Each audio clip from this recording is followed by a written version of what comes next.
তো class 11-এর semester 1-এর নিউটনের গতিসূত্র 361 page 39 বলছে একটি ঘর্ষণবিহীন কপিকলের উপর দিয়ে যাওয়া একটি হালকা সুতোর দুই প্রান্তে W1 ও W2 ওজনের দুটি বস্তু ঝোলানো আছে। কপিকলটিকে জি ত্বরণে উপরে তুলতে সুতোর টান হবে, এগুলো দেওয়া আছে। অ্যাকচুয়ালি কি মানে আমি যদি এই কপিকল, এই যে এটাই কপিকল আছে, W1 ওজন একটা আর একটা W2 ওজন আছে।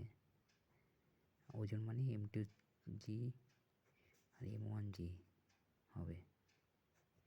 এই সিস্টেমটা পুরো একটা সিস্টেমটা জি ত্বরণের উপরে উঠছে, মানে এটাই সম্পূর্ণ সিস্টেম যদি ধরি তো এইটা সম্পূর্ণ জি ত্বরণের উপরে উঠছে। তাহলে সুতোর টান কোনটা? এটা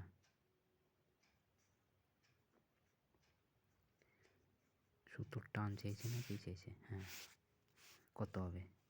তো অ্যাকচুয়ালি এখানে আমার পুরো সিস্টেমটা যদি কল্পনা করি তাহলে এইটা নন ইনার্সিয়াল ফ্রেম হচ্ছে, যেখানে আমাকে একটা সিউডো ফোর্স আছে, যেমন একটা লিফট যদি কল্পনা করি।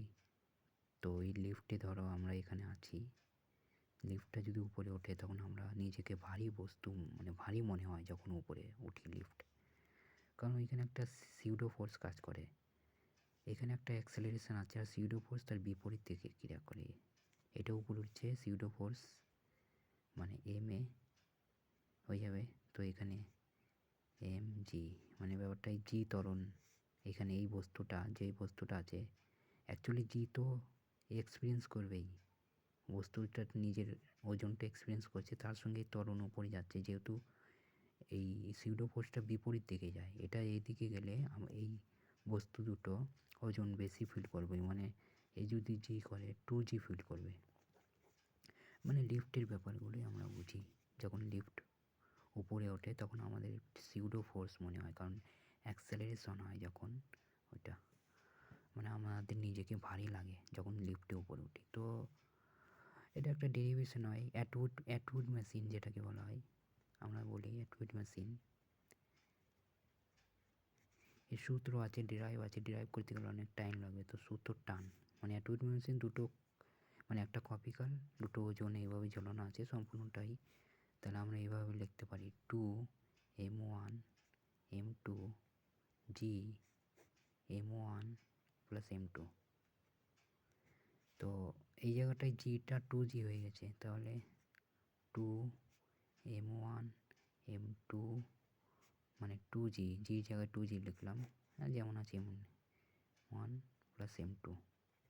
আচ্ছা, এখানটায় এটা 4 চলে আসবে, 4 2 দুগুণে 4, আর একটা আমি যদি জি গুণ করি এই জায়গাটায় কারণ ওজন আছে, আর এখানটায় জি নেই, তো এখানে আমি জি গুণ করে দিলাম।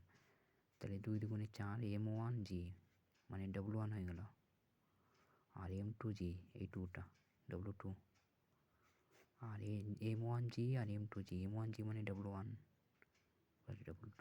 তো এটাই উত্তর হবে 4W1 মানে 4 গুণ আছে 4W1 W2, সি উত্তর হওয়া উচিত। দেখি 39 না কত, 39। এইসব কোয়েশ্চেনগুলো করতে হবে বসে বসে, তবে কনসেপ্ট ক্লিয়ার হবে। 39 কোনটা? 39 বুঝে ভাই, 39 এই তো 4W1 W2, 4W1 W2 ঠিক আছে।